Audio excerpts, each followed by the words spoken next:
Most Christians spend their whole lives inside the religion without ever asking the one question that could explain everything they've ever seen in a church.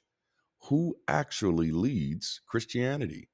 We assume it must be the pastors or the theologians or the denominations or the scholars whose commentaries line the shelves of Christian bookstores. But once you start paying attention, not to theology, but to the sociology, you begin to realize something unsettling. The people we think are in charge aren't the ones shaping the religion at all. Christianity isn't guided from the top down by divine authority. It's shaped from the bottom up by human behavior, cultural mood, emotional needs, and collective social pressure. What we call Christianity is not the product of theologians crafting doctrine. It's the product of ordinary people deciding which beliefs they're willing to accept, perform, defend, and emotionally invest in. And every institution in the religion, from the pulpit to the publishing house, quietly adjusts itself to whatever the people have already chosen to believe. This is the part of Christianity no one wants to talk about. The real leaders aren't the ones with titles, the real leaders are the crowd. Let's start here. Christian pastors are church leaders, not religious leaders. Most Christians never pause long enough to consider the difference between a church leader and a religious leader. Yet the difference is enormous and shapes everything about how Christianity actually functions. The modern pastor sits at the head of a congregation, but their authority is local, not theological. Their day to day work is the work of a practitioner, managing the life of the church, sustaining weekly community rhythms, performing rituals, supervising volunteers, offering comfort, and packaging moral encouragement as theology. They are the custodians of tradition, not the creators of it. Their training prepares them to maintain spiritual practices, not to author doctrine. And because they stand in front of a congregation every week, most people assume pastors must somehow be the ones determining what Christianity believes. But that's not how this system works at all. Sociologically speaking, a true religious leader is someone who defines doctrine, shapes theological boundaries, resolves interpretive disputes, and ultimately decides what counts as acceptable belief. A religious leader determines what the faith is and is becoming. Pastors do not and cannot do that work. Their sermons draw from pre approved doctrines. Their teachings rely on established theological systems. They do not create Christianity. They perform a version that was handed to them by denominational boards, publishing houses, cultural norms, and popular consensus. In that sense, the pastor is less an architect and more an interpreter of a script written by someone else. They shepherd people within a framework they didn't build. They curate the emotional and social vibe of the church to make those pre existing beliefs feel relevant, comforting, and authoritative. But they are not the ones who determine what those beliefs are in the first place.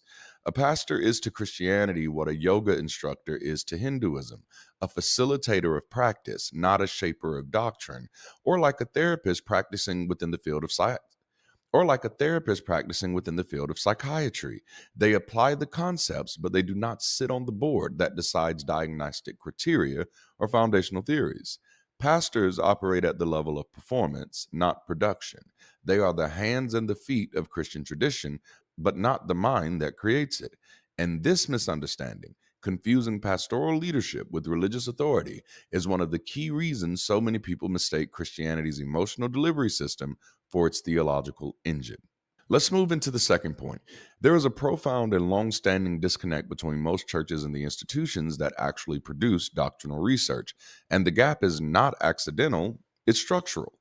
Many Christians assume that seminaries, universities, and biblical scholars shape what churches teach on Sunday, but that assumption could not be further from reality. Academic theologians spend their lives immersed in ancient text, philology, archaeology, anthropology, Near Eastern history, Greco Roman literature, and the philosophical evolution of religious ideas. Their work is slow, meticulous, and grounded in evidence. Meanwhile, the churches that claim to value biblical truth are largely indifferent to scholarly findings. Christians do not read academic work. Pastors do not teach academic work, and denominations rarely incorporate academic findings unless the conclusions can be made to sound inspirational, familiar, or unthreatening. Pastors know that if they stood up on a Sunday morning and presented the actual state of biblical scholarship, the textual contradictions, the historical debates, the mythological layers, the socio-political context, or the literary shaping of Scripture, they would risk confusing their congregations, destabilizing belief, and ultimately shrinking attendance. So, the practical reality is that academic Christianity and church Christianity operate like two parallel universes. Academic Christianity lives in libraries, conferences, journals, and PhD programs. It's rigorous, critical, and constantly evolving. Folk Christianity, however, the version most believers practice, is emotional, simplified, story driven, and passed along through sermons, songs, memes, and cultural repetition. These worlds rarely touch because they're not designed to touch. The average pastor is not trained to engage the cutting edge of scholarship, and even if they were, the institutional incentives push them away from teaching anything that might disrupt the emotional continuity of the congregation. The result is a religion where the people in the pews think they're hearing timeless truth, while the scholars in the academy quietly acknowledge that the church is operating with information that has been outdated for decades or even centuries. When we say that most theological institutions do not represent contemporary religious thought or doctrines, we're naming a fundamental tension inside Christianity.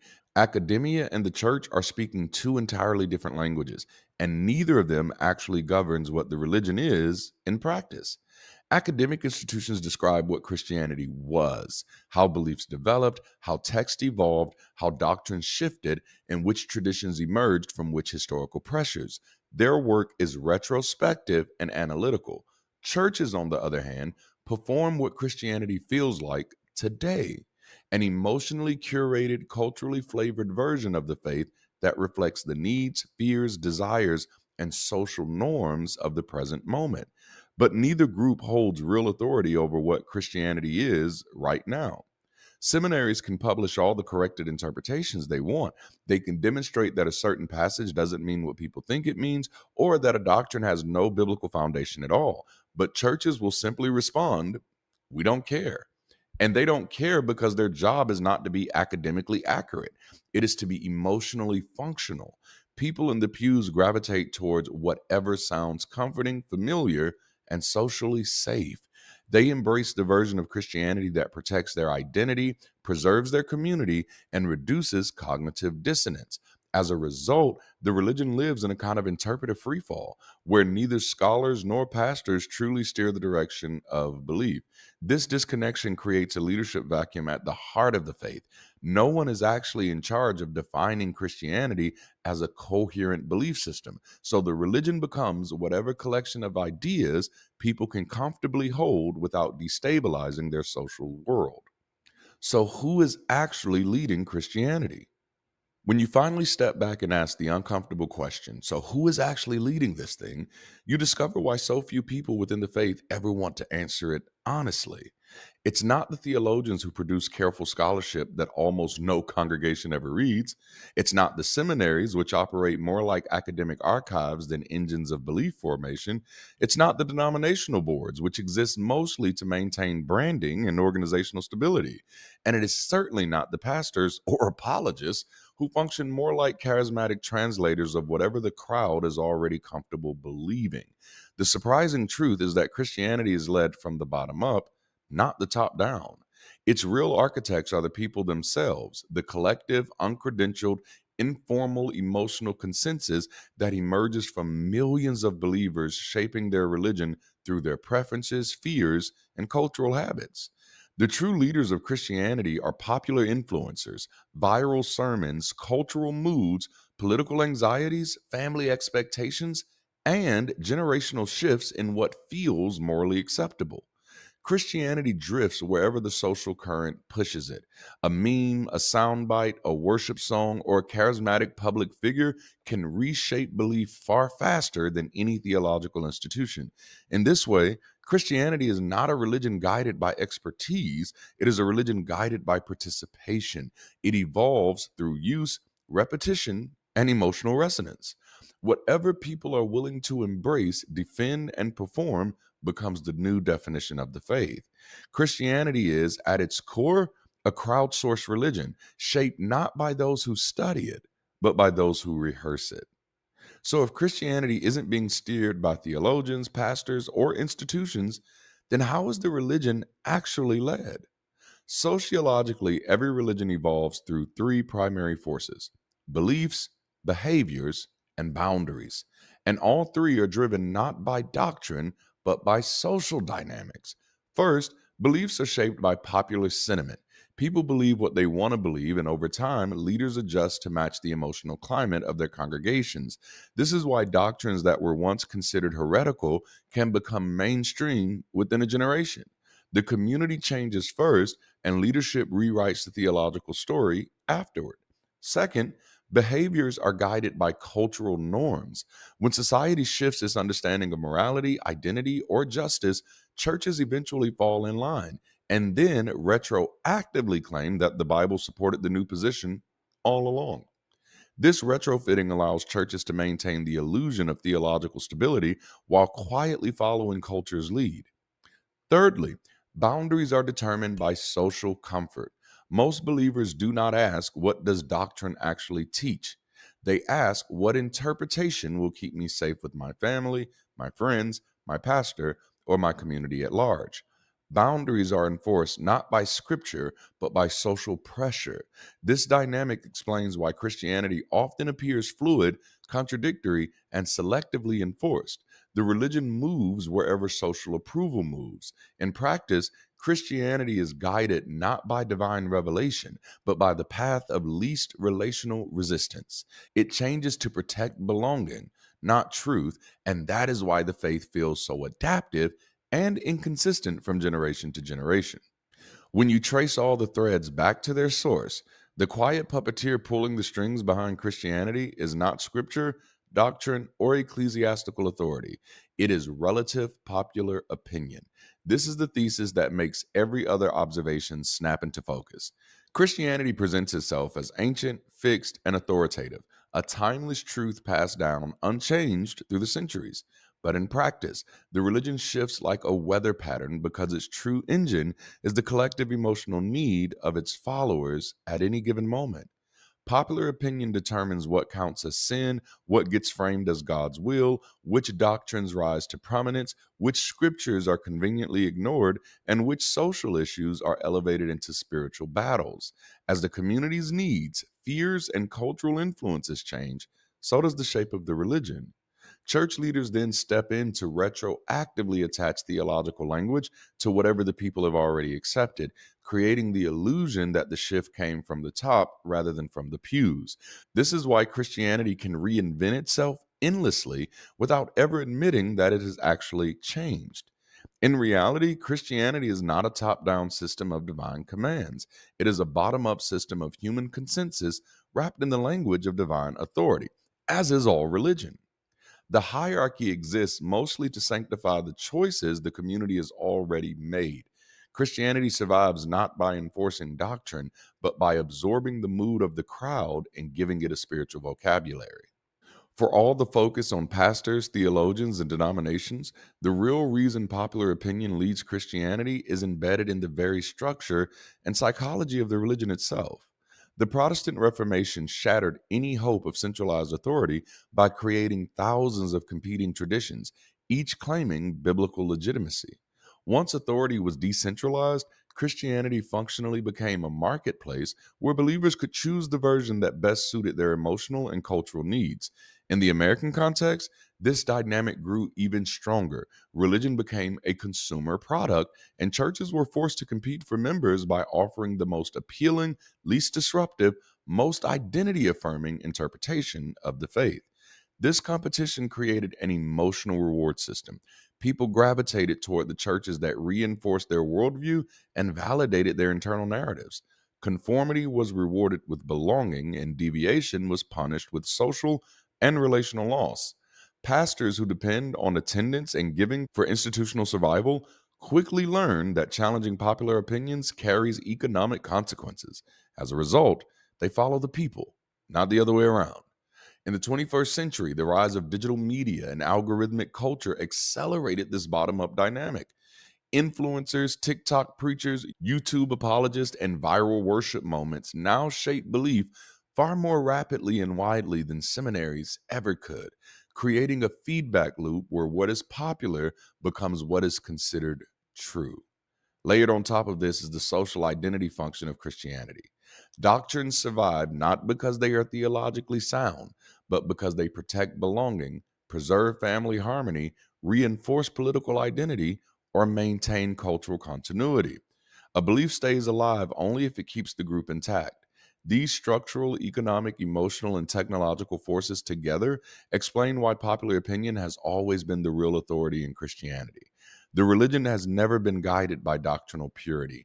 It's always been guided by whatever interpretation keeps the community coherent, the pastor employed, and the believer emotionally secure.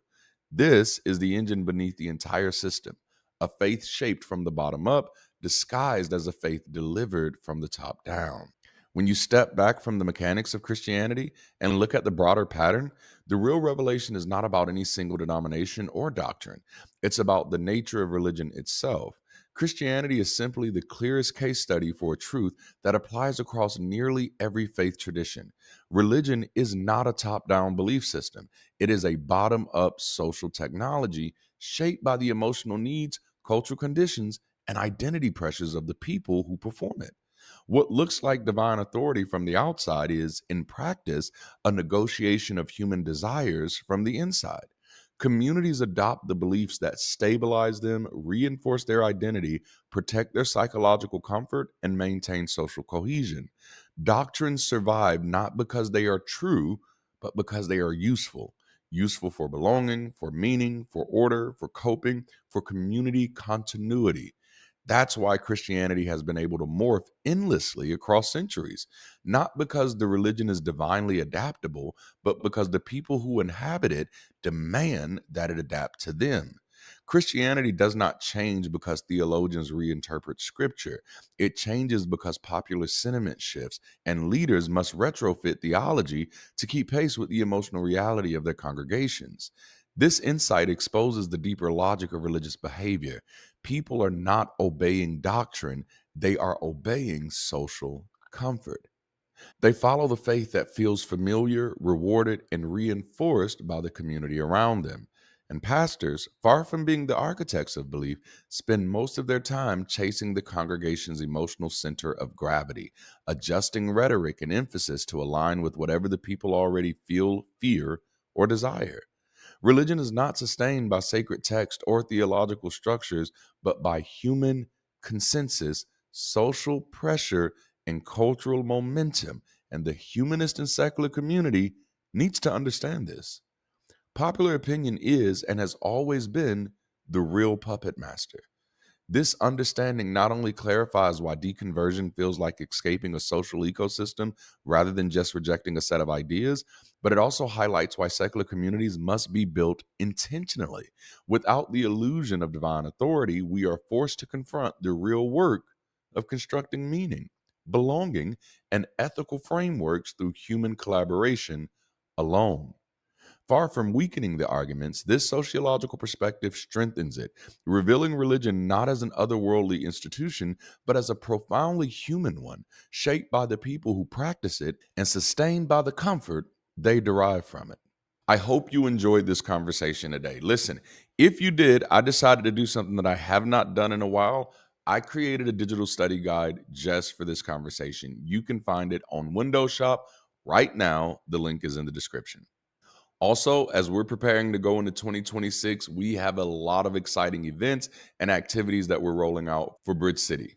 At the end of January, I'm planning on being in Atlanta and Los Angeles for a round of vision nights. This is going to be a night of me pitching the vision for Bridge City to a few people who are ready to build a local campus in their area. It's going to be exciting times. And for those of you who have been looking for community and want to get connected, hey, join us over on the Bridge City Global Campus at bridgecity.app. That link is also in the description. This is also our Giving Tuesday week. So listen, if you want to support the work we're doing, that link is also in the description. I love you all so much. Thank you all for hanging out with me today. And until next time, remember to keep rising.